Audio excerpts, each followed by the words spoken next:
Hello and welcome to AfriDominion. I'm Freeman Singirankabun. Thank you so much for tuning into our program today. And for those of you joining us live for the very first time, welcome. Please be sure to subscribe to our content, especially if you're following our conversation via social media. We have live social media accounts open either on Facebook, YouTube, X, and other private network. And we would love for you to come and join our conversation via Zoom or straight from our social media website. And we also want to let you know that, especially those of you guys who do not have access to the social media, you are free to give us a call through our regular phone line for the conversation that we will be having this afternoon on the US time frame. And the conversation for today, we want to talk about Africans and African leadership specifically. Can Africans self determine? Can the African people self determine? Can we, in our everyday life, self determine without the foreign sources, without the foreign forces, especially powerful governments, huge powerful government across the world? Secondly, can we as Africans accept this dumpster, the dump of Western felons? There is a narrative and there is a conversation where we have Western government preparing to dump its convicts into the continent of Africa.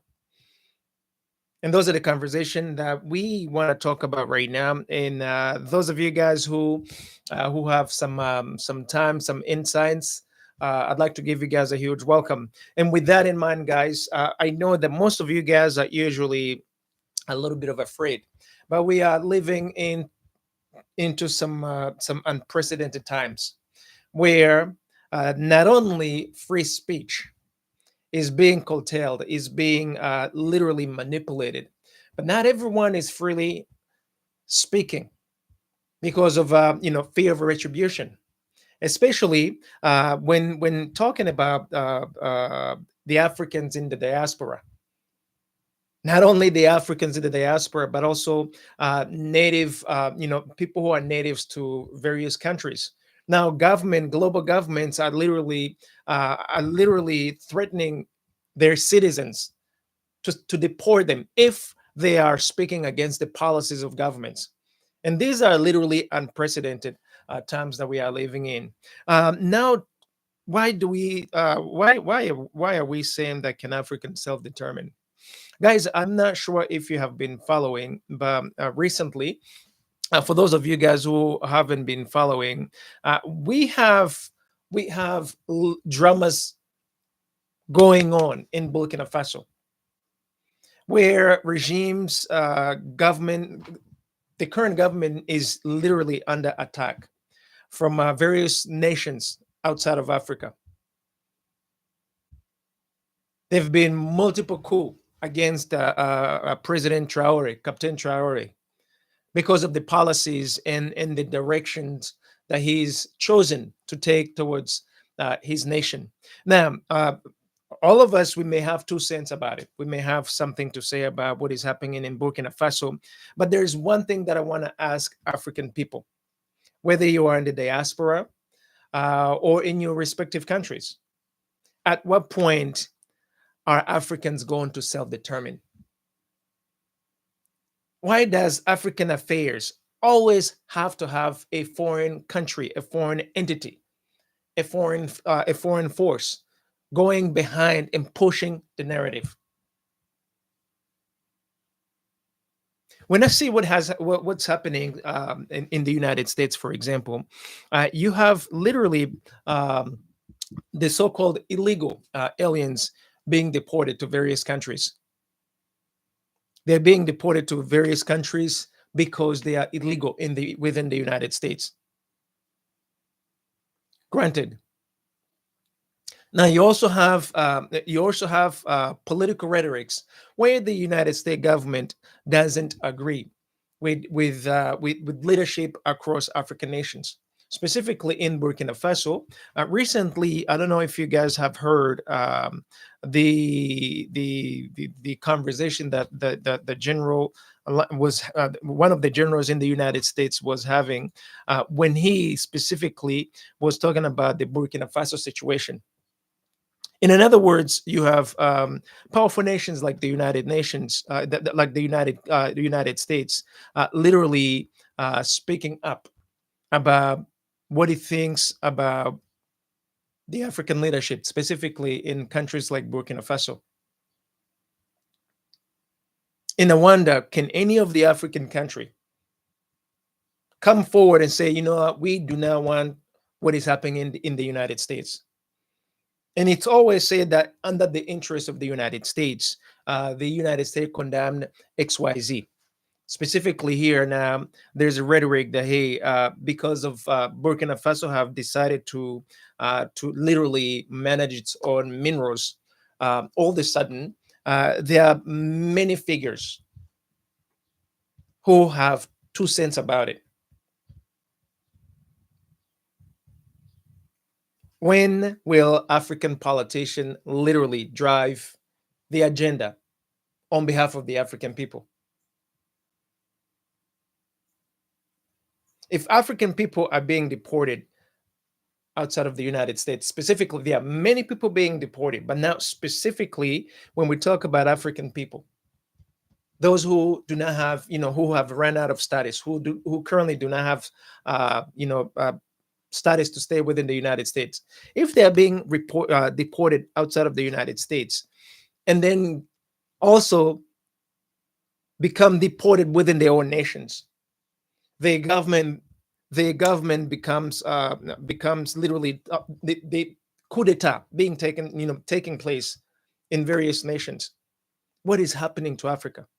Why is it that in 2025 and beyond, African nations are the only nations still under threat of coup d'états, under threat of Western government influences? Is it so wrong for the African people to self-determine? There is always a narrative of win-win. If a powerful country goes to Africa, say, we do not like what it is that you are doing right now, and therefore we are going to foment, we are going to support regime changes publicly. They've been publicly speaking up about regime changes. Just for the past 10 years, there have been several regime changes within Africa, or with foreign influences. We know that most of the African politicians cannot freely speak up under fear of retributions, under fear of losing their political status. But at what point do we get to speak, to have a conversation for what it is?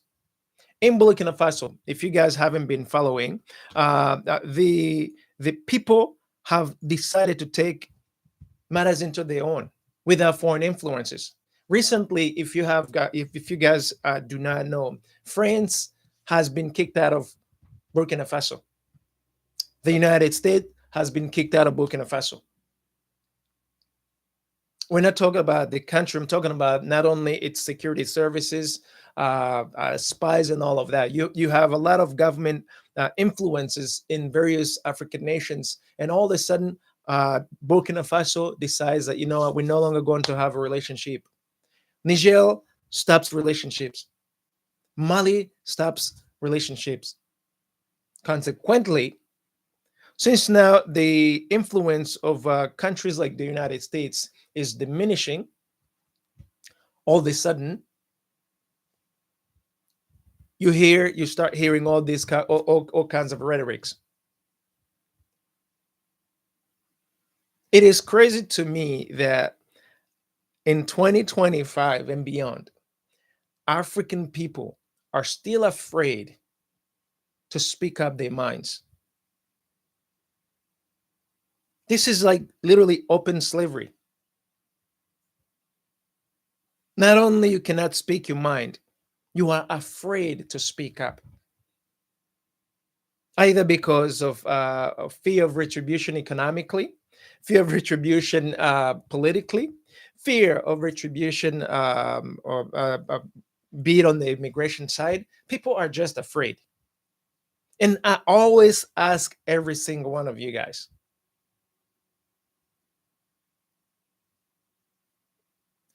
if you work hard for your own nations, you fix your own immigration issues, get rid of these borders, can African people lack anything within Africa?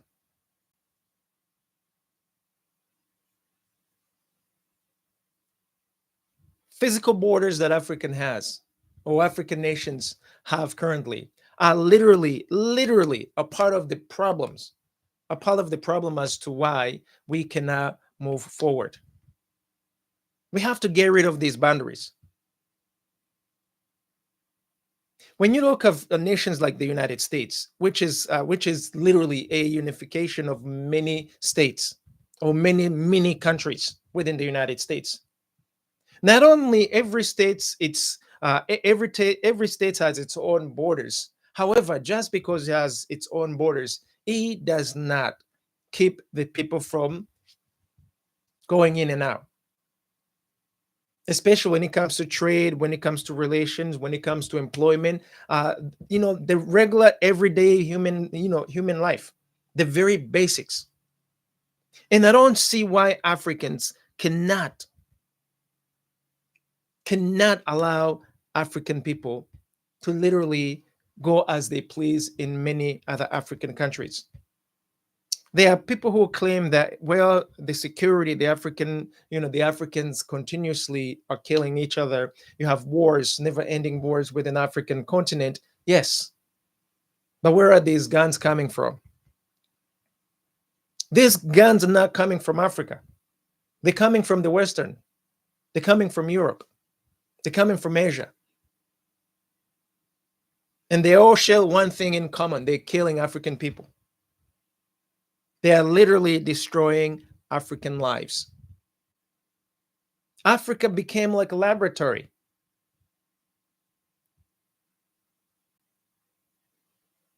Countless lives perishing every single day.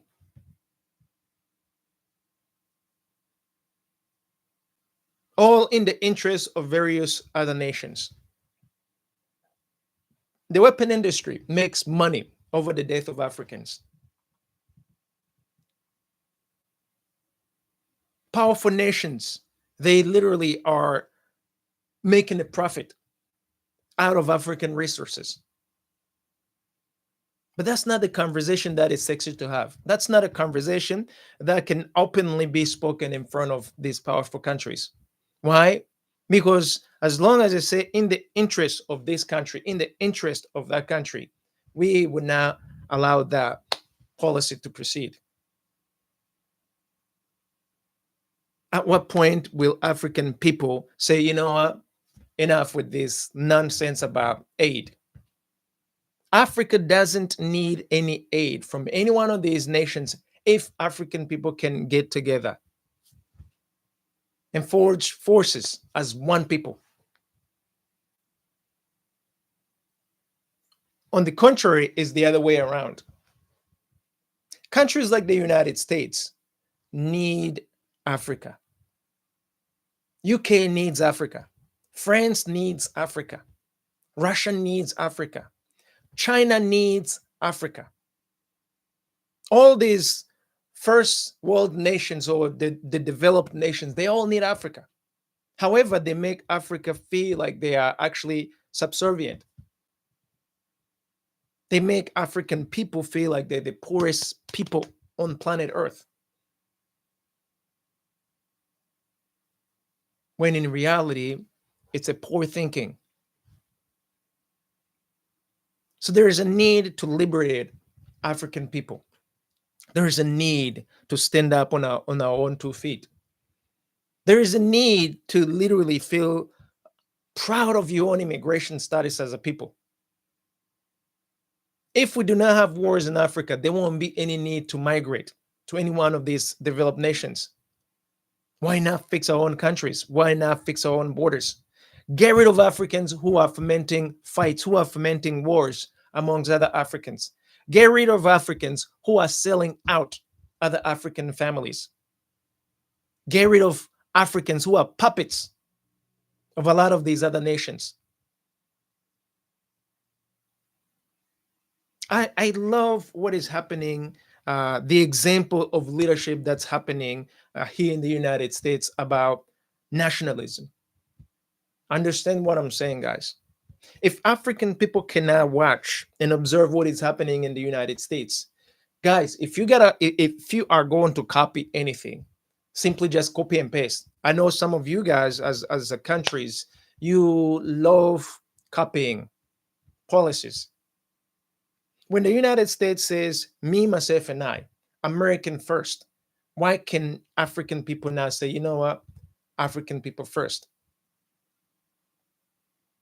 If the administration in the United States says, you know what, we want to take care of our own people first and foremost, why is it that African people, you cannot see what is happening and do it for yourselves?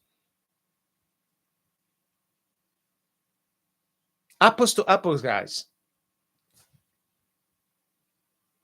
We talk about education, that a lot of African people are now well educated, the majority, as they say. But is it really the truth? Is it an issue of education, or it is an issue of slavery, mental slavery?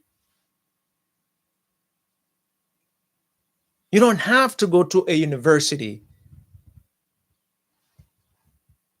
to have a conscience in your mind, to think logically. You don't need a university degree to lead your people, to take care of your basic needs. You do not need a university degree. You do not need an approval of any of the Western nations to do right by your own people. The same way the Western governments do not need African approval to do right by its own people. Why is it that African people are literally standing by waiting on to be told what to do? This has been the narrative for the past 100 something years. We got to change. We have to change.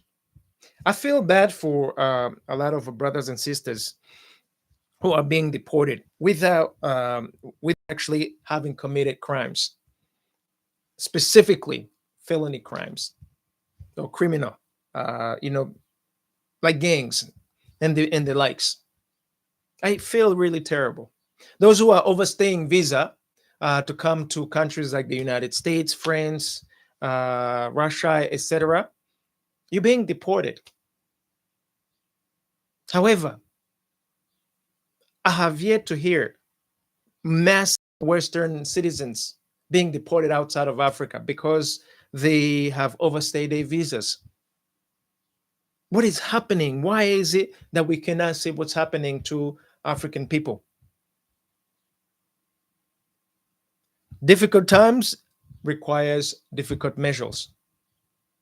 I believe that Africa has to wake up and smell the coffee.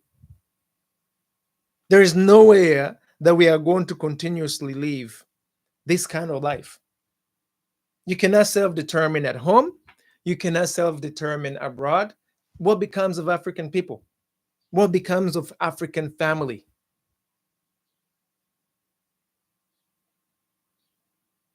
We got to stand up like real men and women and stand up for ourselves, because literally none of these nations will stand up for you before their own interest is covered or recovered. You can best believe the United States is now going to look after the interests of African people when it doesn't have any interest. That's just plain simple. Listen to what is being communicated publicly. As long as there's no interest or US interest in Africa, they don't have any reason to help Africans. As long as there's something to be gained, then some help will come along. How do we help billions and billions of Africans who are in poverty, who cannot who cannot sustain themselves. The entire African continent is rich enough to take care of every single African on planet Earth and the rest of the world also. But we still talk about hunger. We still talk about unable to have basic services. In 2025, guys, not to mention these never ending wars, millions and millions and millions of Africans are dying mercilessly.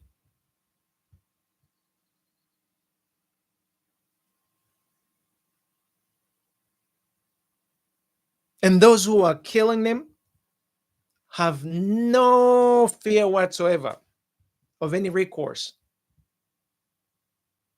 They're not afraid of any judicial systems. They're not afraid of being apprehended by any of the legal institutions that there is. They can freely go back and forth in any one of these countries without any problems. Why? Because we as Africans do not have a way to protect ourselves. Africans have been relying on foreign forces to protect them. Yet, they also are being enslaved at the same time. Without having our own protection as Africans, we will never liberate ourselves. We will never free ourselves. And this concerns me personally. How is it that in 2025, African people are still struggling like slaves? We may not have physical shackles, but we have literally mental shackles. There are policies against African development. There are policies currently, global policies, that do not help Africans to better themselves. But I also charge African people and African family that we ourselves are to blame as well.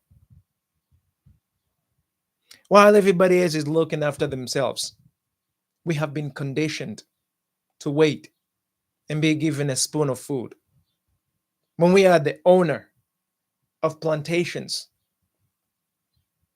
when we are the one working hard to cultivate this food, it's gotten so crazy to the degrees in countries like Rwanda, for example. Do you know you cannot have a small garden in your backyard to plant anything that you'd like to plant? You, in your own land, there are policies that do not allow you to have a personal garden, a commercial garden. Why? Because the government will tell you what to do, when to do it, and how to do it. We're talking about African government, guys. Those of you guys who do not know Rwanda, as one of the example I'm just pulling out here. You hear of Visit Rwanda, you hear of a lot of this progress post-genocide. But you do not hear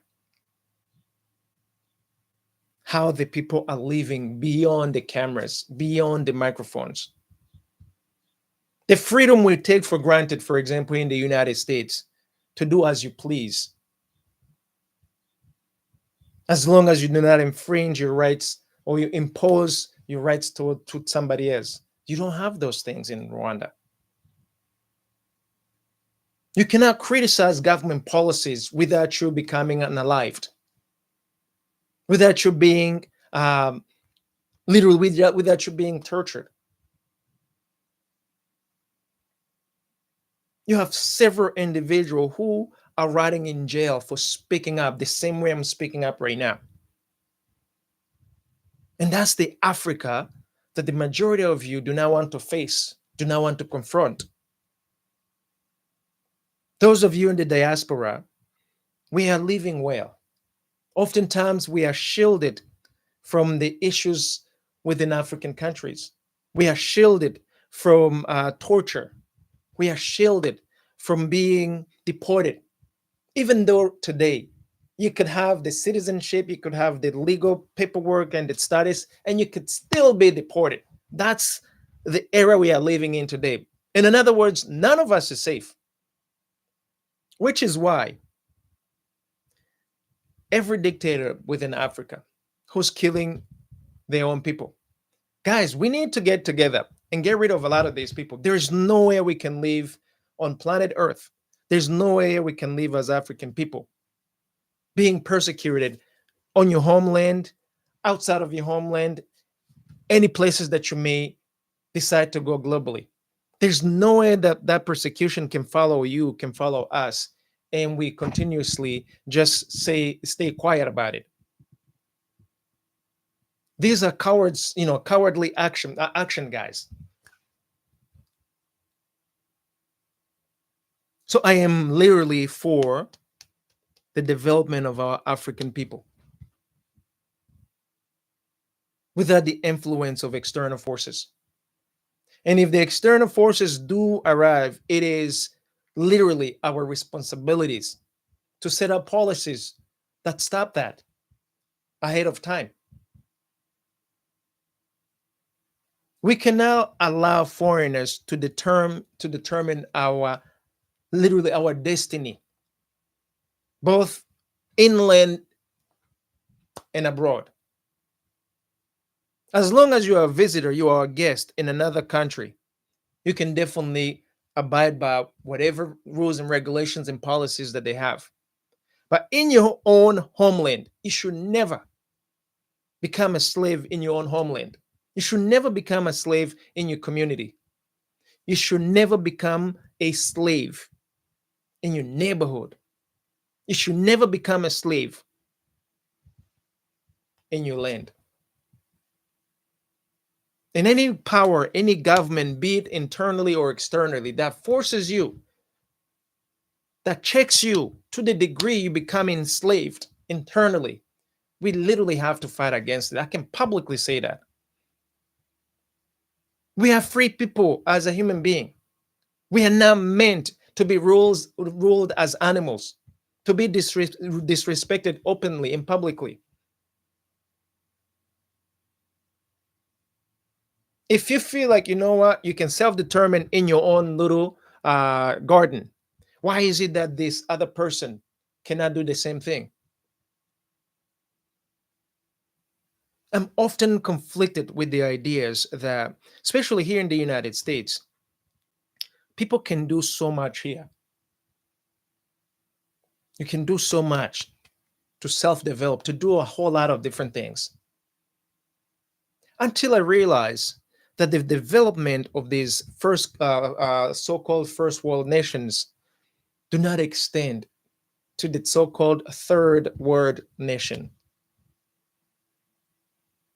I'll give you guys an example, and then I will get back to this other topic. Let's say construction. For example, I never knew that there are certain materials, certain equipments that are prohibited to export to Africa. That here we take them for granted. You know, when you're cultivating a small garden using hands versus when you're using a machine does the job quicker, faster, and more efficient. But 100 people can fight in hours' time and still fail to finish the job that one machine can take care of in a couple of hours.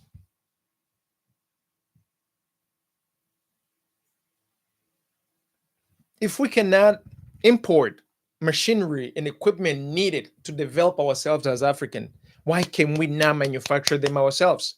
After all, we have all the raw materials necessary. Where are these engineers? Where are our engineers as Africans? We have to stop the brain drain of African people. If your government have paid for you to advance yourself, you have to pay back to your nation, to your countries. Literally, you cannot defect after you have been, they have spent money on you. You have to give back to your nations, guys. But not only that, we have to actually start creating policies that actually advance African peoples, not policies that enslave African people. It is crazy to me today that we still have policies that are literally killing Africans in all domains, not just one industry or one area. Several policies, including a lot of these so-called agreements, bilateral, multilateral agreements. I never knew that there are agreements between countries and countries that have literally been playing a key role in enslaving African people in various countries, which is why I want to plead with African people to please publicly post or publicly share a lot of these agreements that are taking place in secret. There's no way citizens should be kept from knowing the agreements that one nation is having with another nations, that one military, especially Western militaries, are having with local militaries. You got to remember these military agencies are working for the people, not against the people. However, in Africa, it's like these military organizations are actually working for foreign services, that they're not working for African people. And consequently, the average person is afraid of military. They're afraid of police. They're afraid of security services because instead of working for them, they literally instilling fear into the people. This is not acceptable at all, guys. In 2025 and beyond, if you have a military service or security service that is killing its own people instead of working for its own people, we have to dismantle these agencies. Otherwise, a whole lot of things are going to go south, guys. It's unacceptable that we continuously experience oppression after oppression after oppression after oppression. The worst part of it, we are the most wealthiest continent on planet Earth, but the wealth is only distributed among very few groups of people. So, African people, what do we gotta do to change this narrative? There's so much to be done, but the majority of us, we are afraid. We are afraid. Recently, I was talking to some friends of mine, and they were saying, you know what, you gotta be careful about what you talk publicly because soon you will find yourself deported. You will find yourself in Guantanamo. You will find yourself in one of these unknown countries because you have a big mouth. And I said to them, so it is okay to be quiet so that you are not deported to God knows what country you could be deported in, and you allow injustices take place. You allow everything that you support go in the drain. Go literally, like you will literally allow your life to go in the drain because of fear of being deported, because of fear of being stripping off the legal status in the countries that you may be in. Guys, I gotta tell you, I have to remind you, a lot of these nations that we have on planet Earth, a lot of these nations are new nations, meaning they are as old. What, the oldest government that we have right now, one of the oldest governments is the United States government. One of the oldest, not the only oldest government. The US government is what, 250 years, I think. Only 250 years. Several African countries don't have 100 years yet, with the exception of South African government, which has evolved since 1906 and so. But we have leadership that continuously change over time. And these changes are literally guaranteed globally, not just in the on the African continent. But somehow the people think that it's only going to happen to other countries except Africa as a continent, because of the way we have been programmed mentally. So at what point are we going to fight for our own rights, for the benefit of our own families, of our own communities, of our own nations? At what point do we say no to the mass atrocities against our brothers and sisters, to massive rapes against our sisters, our mothers, our aunties? Guys, have you guys seen what is happening in the Democratic Republic of the Congo? The rapes, the killing, the genocide that still hasn't been literally acknowledged publicly. Millions and millions and millions of people dead, exterminated, guys. And up to this very moment, it is still taking place. And we are worried about other governments' interest in Africa. We are worried about being deported when millions of our brothers and sisters are being unalived every single day. What is happening to us, guys? We lacking balls, guys. We lacking balls. There's one thing that's guaranteed to every human being on planet Earth, or I would say every living organism. There's a day that you were born and there's a day that you are going to die. Whether you die in an accident, whether you die in a war, whether you die in prison, bottom line, you have 2 dates that you have no control over, including presidents, including the most powerful people on planet Earth. They gotta die at some point the same way they were born. So, guys, smell the coffee and wake up. Smell the coffee and wake up. Our own families cannot be held hostages forever. Our happiness cannot stay. We can no longer accept to be held hostages as a people.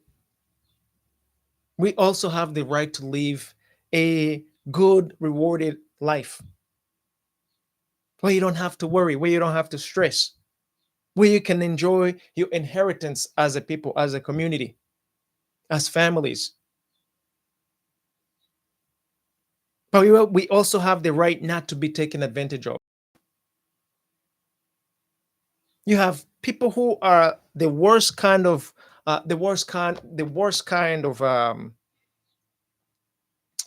there's a word that the bank uses, fiduciaries. We need to have fiduciary within government agencies, within government institutions. A fiduciary person, it's someone who looks after the best interest on your behalf before they look after their own interest. And you can hold them liable and accountable when they go against that particular assignment. Unfortunately, the majority of Africans, they look after themselves first before they look after their own family, and especially when they have been given some of the most powerful seats, when they have been given the power. The majority have really disappointed a lot of African families. Instead of using the power, the influences to advance the causes of their own people, they get corrupted somehow in between. And they start looking after themselves. They start looking after their friends and the small groups and so on. And that's a disease that only us as a people we have to get rid of. That's a disease that we are literally responsible for, not the foreigners, not the outsiders. I always say that no matter what rhetoric that you could use, at the end of the day, whether you blame a Western government for keeping you from keeping you away to, for your freedom and liberation. At the end of the day, your willpower has either accepted the fate that you were given or chosen for, or you have chosen your own destiny and you have fought for it and have the scars to prove it. Are in a moment where whatever it is that you're looking for, whatever it is that you want, you have to fight for it yourself. You as a community, you as a family have to fight for it yourselves. African people, we would never go for, we would never be developed if we do not fight for it ourselves.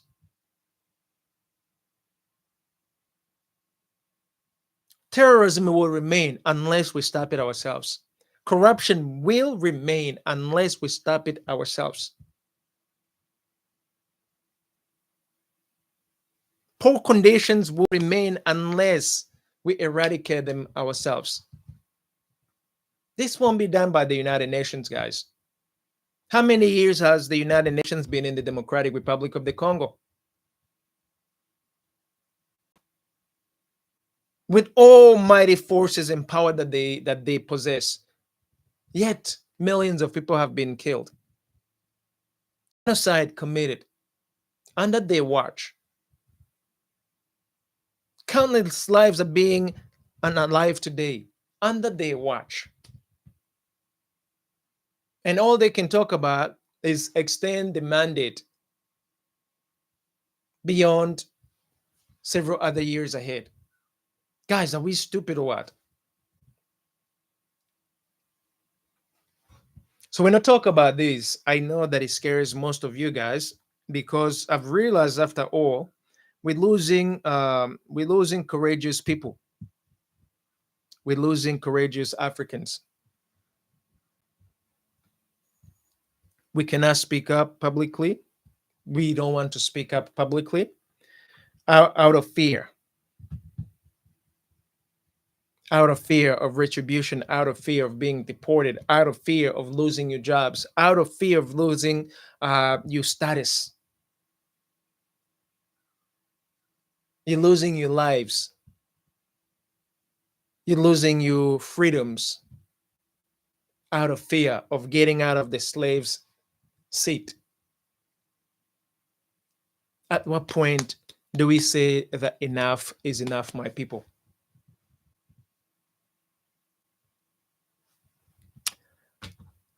Before I wrap it up, guys, I want to go back to what is happening in Burkina Faso. And by the way, feel free to come and have a saying in it. I've seen a whole lot of things taking place in Burkina Faso, and it's incredible. I've seen how the government there has so many initiatives, especially the way they're controlling their resources as a people. That has infuriated a lot of countries. Of course, if, for example, I am the United States and I'm seeking minerals in Burkina Faso, sudden Captain Traore says, "Hell no! As of today, you can no, to the Israel material, to the Israel earth material." I'll be pissed off because the interest of my country as the United States is being threatened. Now, the funny thing about this whole arrangement is you will never hear the interest of Burkina Faso in the United States. You will never hear of influence of Burkina Faso in the United States when it comes to, for example, rare earth things like gold, for example, because right now they're talking about gold, that Burkina Faso is misusing its gold to support its government. So much is happening that at times you wonder whether people have drunk a Kool-Aid, because it's unbelievable the things that are taking place publicly. You have military, foreign military in Africa, literally holding the African people down under pretexts that they are training Africans to be to become better soldiers, better warriors. Like I said, the United States, as one of the countries that I'm giving as an example, it's only 250 years. Before it was the United States, African people knew how to protect themselves.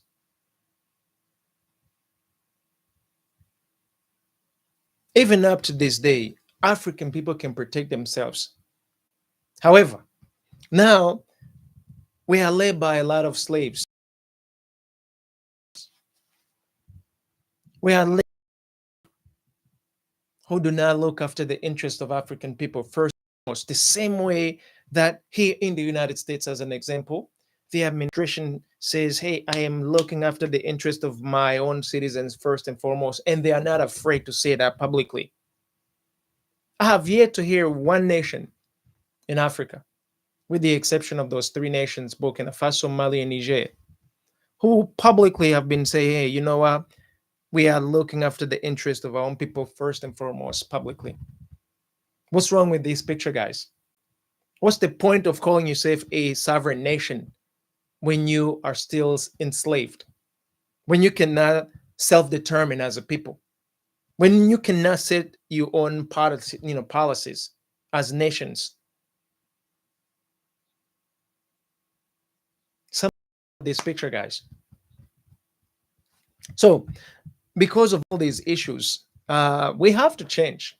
And the kind of change that we need is a change that is not common, that is not popular.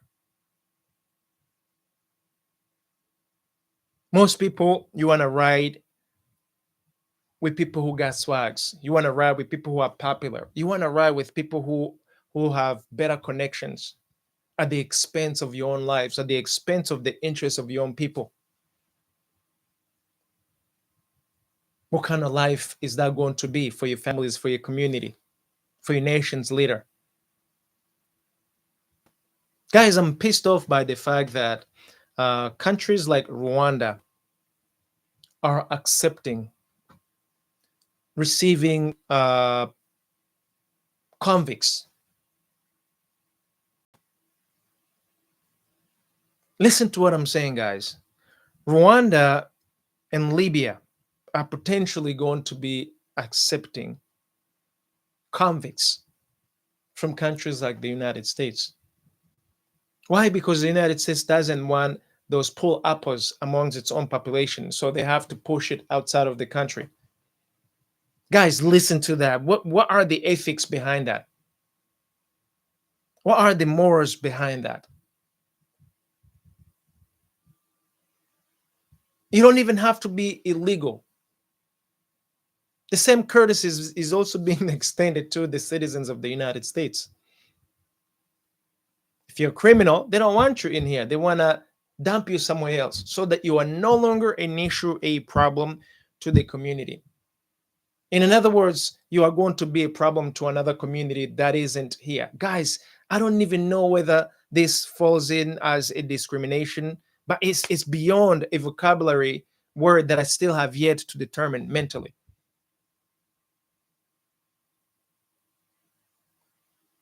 It's beyond discrimination, guys. But at the end of the day, African people must solve their own problems courageously.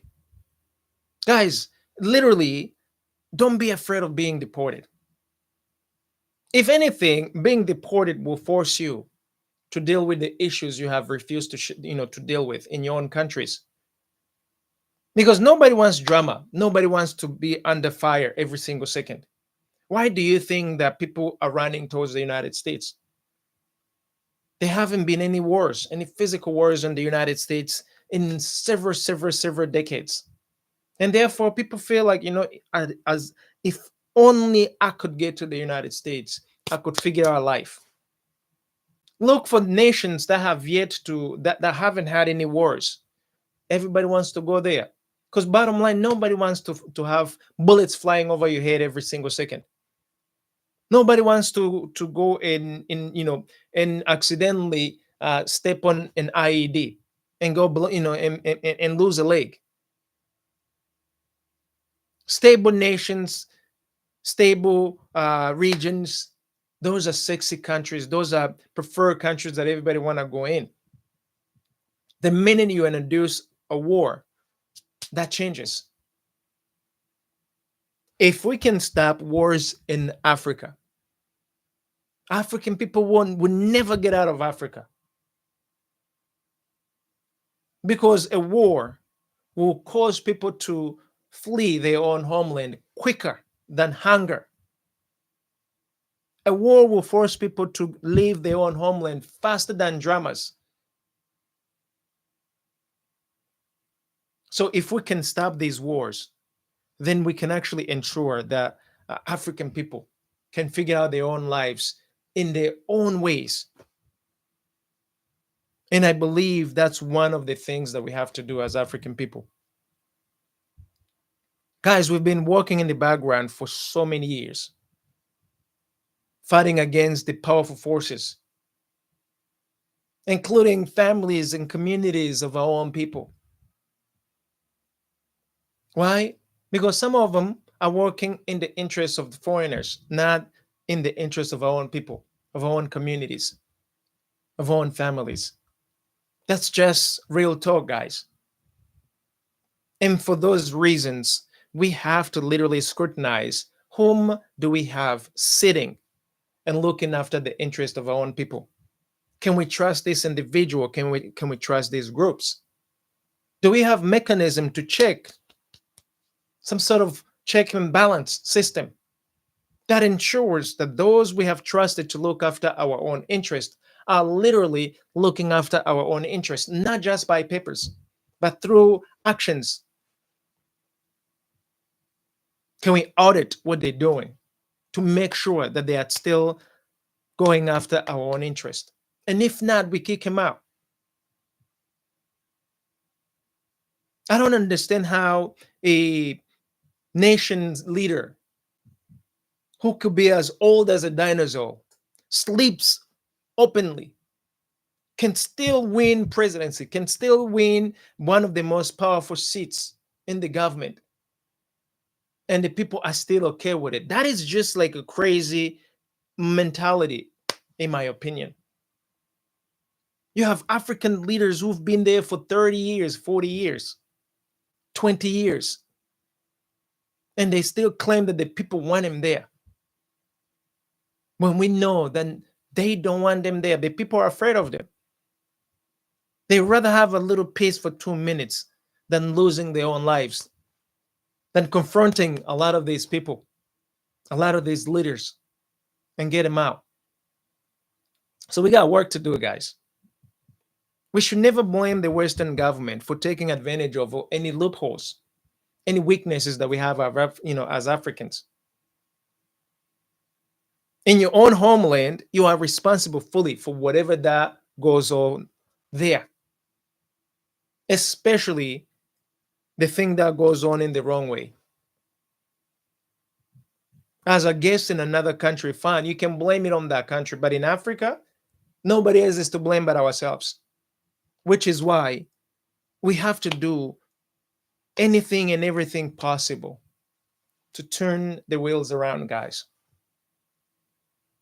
It is not easy, but it is also not impossible. Guys, I want to remind you and I want to tell you that the whole entire world, people are born and they die. The leaders of today were not there yesterday. But some of the policies that we have today have been there for 30, 40, 50, 60, 100, 200 years. A policy is going to outlive leaders. If we change the policies in our own respective nations, it would not matter who's leader or who's on power, as long as the policy still remains or the policies are still there. So never mind whether someone comes in and shift things around. As long as the policies can still outnumber, outperform these leaders' wishes, we are okay. So what kind of policies do we have to look after ourselves in the interest of our own people, in our own community? And that's where I really want to leave this conversation with you guys. We cannot self determine if we cannot set our own policies, if we cannot set our own rules and regulations, meaning the people, not the small group that's looking after the interests of the foreigners. Guys, I have done multiple interviews asking the people, hey, do you know what's in your constitution? Hey, do you know what the rules and regulations are within your local governments? Very few of them know. The majority don't even care. If you do not care of rules and regulations and policies in your own nations, in your own region, in your own neighborhood, how will you know whether someone is taking advantage of you or not? If you do not care knowing, if you do not care making those changes accordingly, how will you free yourself? How will you free your people? How will you free your family, your communities, and your nations? Hence the reason that we have to wake up and smell the coffee. Guys, you can deport me out of any one of the countries globally except my motherland.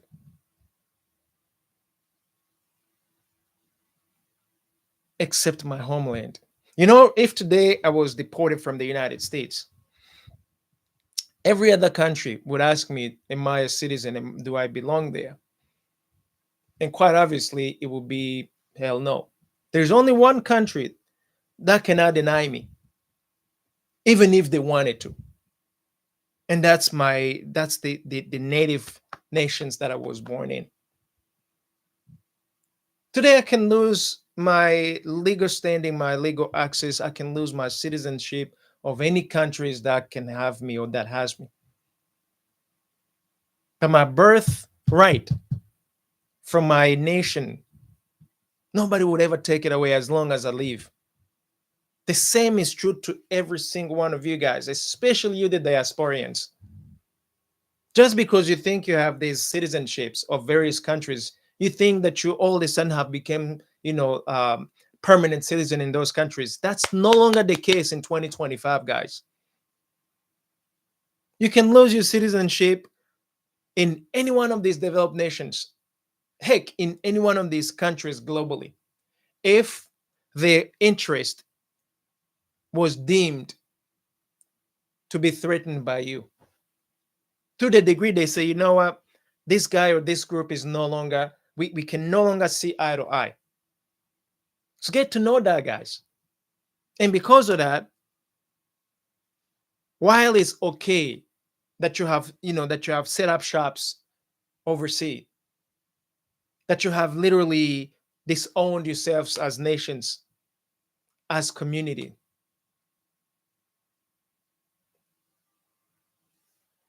when everything erupts, guess what? Your only recourse is your baseline, is your native nations. There's nothing wrong in having another home, being adopted by other countries, which all of us we are grateful for. But the narrative, but the rhetoric of politicians today are suggesting that not only your citizenships in various nations are literally like you are on borrowed time. They make sure that they instill fear in you so that you are controlled. They no longer recognize you to have the same legal standing as native born people. That's one thing that I want you guys to remember. And that is a very dangerous preposition that we are on today, which is why those of you, you could be quiet and be deported, or you could scream and yell and be deported in your own nations. There will be a time, the time has arrived, where the people, African people, will have to learn how to protect themselves. If the security services within the respective nations cannot protect these people so that you do not disappear all of a sudden, you do you do not receive some retribution because you have spoken up, We got to change all of that. We speak up because we want a good change for all the people, not because we picking up fights. We speak up because we have the right to a better life, just like you and I, just like everybody is. We speak up because we want to live a better quality life. Nobody got time to be fighting every single day. These endless, fights. But I have the right to the inheritance that put it to me, either by a family, by a community, or by a country. That right, the same way all these other people have the same right. Why would you be called a slave? Why would you be called less important? Why would your life be neglected? Whereas you are not as valued as everybody is just because you do not see eye to eye with this individual here or that individual there. It is up to us, guys, to change this rhetoric. So, lastly, I want to plea with a lot of brothers and sisters, both in Africa and outside of Africa. We have changes that are taking place, whereas we are becoming silenced almost every day. Whereas fear mongering is just literally on steroids. Where governments are literally pushing everybody in various little cocoons, various little holes to shut up and be quiet. Whereas government are threatening their own citizens that if they speak up, they will be deported far away in prisons of other nations. Guys, remember, these governments are formed by their own people. These are not like government from heavens. These are still governments, forms of leadership created by another human being like you and I. If you give too much power to a human being to the degree he or she feels like they can take your life away, they can deport you. They can take you to somewhere in a remote place across the globe just because you have spoken up. You have outdone yourself. Don't allow things like that to take place, guys. Do not allow that to take place. Because at the end of the day, you will be asked, what have you done to ensure that you as a people, you as a community, you live a good life worthy living?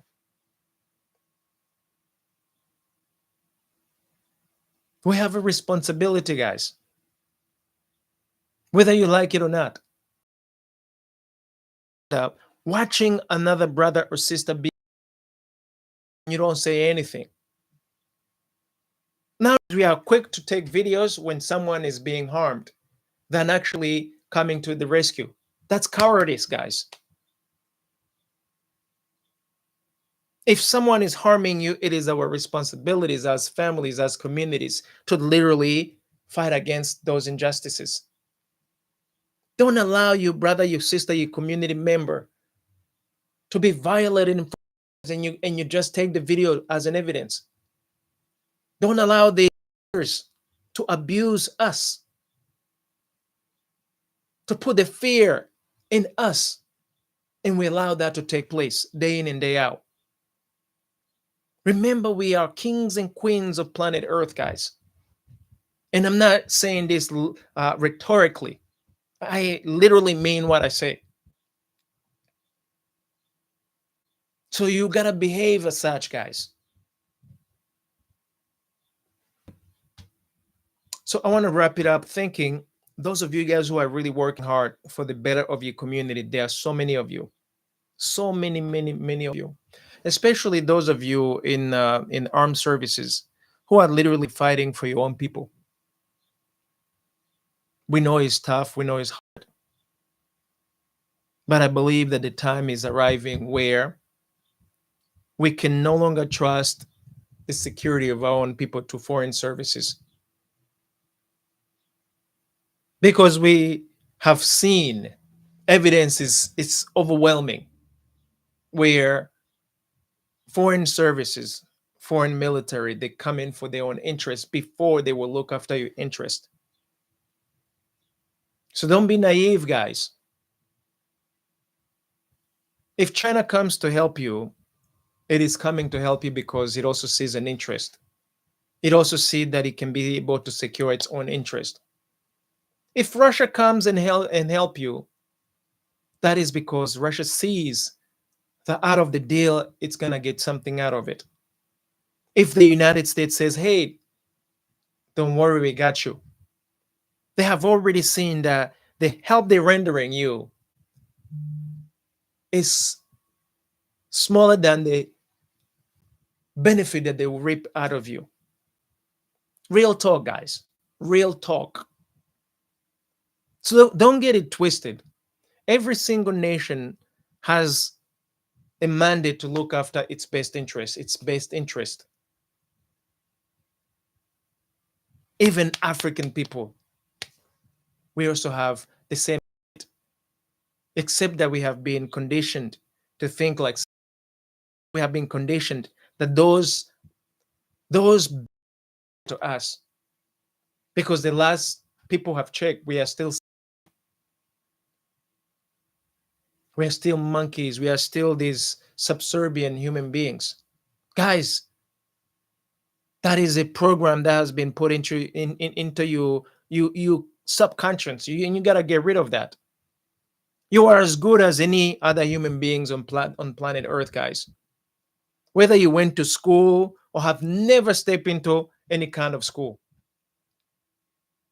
I always say that there's never been any single bird that has ever been given flight. A bird flies better than the pilot, better than the planes and the helicopters that we create. And it does not require a degree, a certificate from any human being on planet Earth. When it wants to fly, it flies. I've never seen a fish that requires a diploma to swim from point A to point B, whether it's a fish in the United States or in Africa somewhere. These animals, they have the inalienable natural ability to do what they do without any legal standing whatsoever. Even with you as a human being, you and I also have these abilities, these gifts within ourselves that we don't need anybody to police, including these governments. Somehow you've given your right, you've given away your rights. Somewhere, somehow, you have trusted the enemy to control you and yours. You have tried, you have accepted the fate that you are no good to nothing. That's on you, guys. That is literally on you, and that we have to stop, guys. If a bird can fly without any license, why do you need to speak with a license? If a fish can swim without any diploma from any place, why can't you not do what you need to do and genuinely do it, knowingly that that is a God-given right? You have a God-given right, a natural right to do all that you came here to do on planet Earth. You don't need no license from anybody, guys. That's one thing today that's holding hostage a lot of African people. And until you realize that you don't need no degree, you don't need no license, you first world nation, you are going to be enslaved for life. And I wish that as a people, we realize that we live a different era. Stop being slaves to another fellow human being.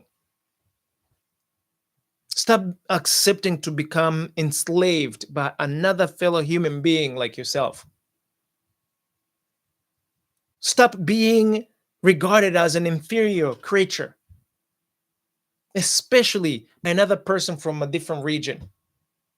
Just because you could be small, you could be you could be chubby, just because you could have a funny looking facial features, don't trip with that, guys. You are as beautiful as you are, whether you are tall or small, whether you are bigger or short or smaller, whether you are chubby or thin, whatever features that you have physically, none of those features gives you the pass to come and step on somebody else's shoes, to come and become superior to another to another fellow human being, even though you have been preconditioned that unless you look like this, unless you look like that, we are not in the same class. That's a controlling thing that has been instilled in our conscience, guys. And only you can get rid of that. Only I can get rid of that. So I want to plead with you that you get back, you literally look from within. Look from within, guys.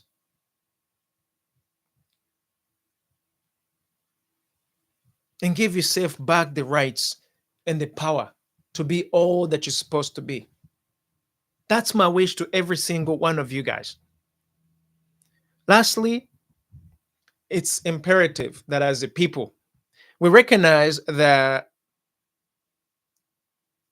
nobody's going to do the dirty work for you. Literally. If you got to get in a plantation in the garden to do all that you got to do to plant it, nobody's going to come and do it for you. If you need to get dirty, get some work done. Don't wait on some slaves. Don't wait some people that you feel like, okay, you know what, that person is the one I'm going to force to do my work.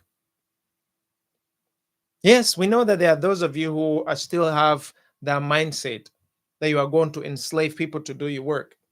But the time has arrived where African people are going to are rising. The time is coming where the concept of slavery is going to become an idea of a yesteryear. Now, the price for that, get ready for it. It's infuriating to see that as a people, we become enslaved in 2025. We accept being disrespected. We accept being tortured. We accept being regarded as animals by some other people, other human beings on planet Earth. That's something that we have to answer to ourselves. And those who are perpetrating that, it is up to us to change that. If someone shows that they are racist against you and that's the intention, you got to do something about that. At some point, you have to act against that. My question is, when is it going to be your turn? So that's where I want to end my conversation for today, guys. I know that we talked about so much in terms of the leadership. We talked about so much about the Burkina Faso leadership, Traore, Captain Traore, uh, being literally under threat of becoming unalived, multiple coup d'etat.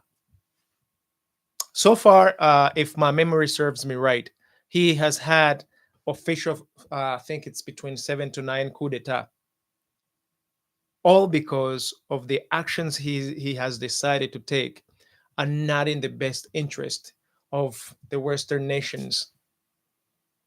Get to understand that, guys. Western nations can come and police what goes into African nations, but African nations cannot police what goes on to the Western countries.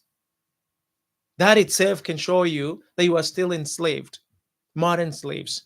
And we got to say no to that and be very unapologetic, be very unapologetic about that. It doesn't matter whether you get deported today or tomorrow. Your own homeland still has the very best, only and only if you can see it as such. Let's get rid of the borders, guys. There's no reason why we should honor the borders that have been put there to enslave us, to control us as a people. These borders are there to enable disunity.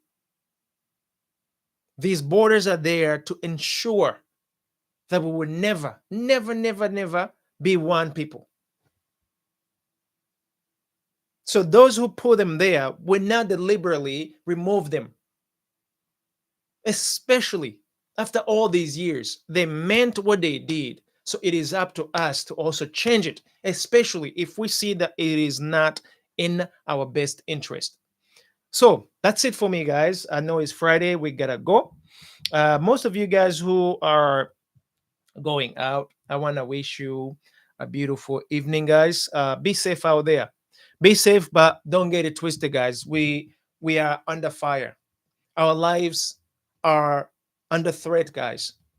Whether you are in the diaspora or in your homelands, you are not safe as long as the people who believe you are slaves still want to enslave you, whether you are abroad or in your own homeland. Those who believe that you do not have any inheritance whatsoever towards your own homeland benefits, get to understand that all of that you have to change yourselves. So, with that in mind, guys, I am Freeman Singirankabo here at AfriDominion. Want to wish you guys a beautiful weekend. Have a beautiful, beautiful weekend. God be with you guys. I see you guys on Monday. And be safe with all that you're doing. I love you guys. Until Monday, have a beautiful weekend. Hey, by the way, guys, those of you guys who are on social media, I think we have something going on tomorrow to one of those social medias. Check the announcement. I think there's something coming up tomorrow. With that in mind, have a beautiful evening. Freeman here signing off from AfriDominion. Until I see you on Monday. Peace.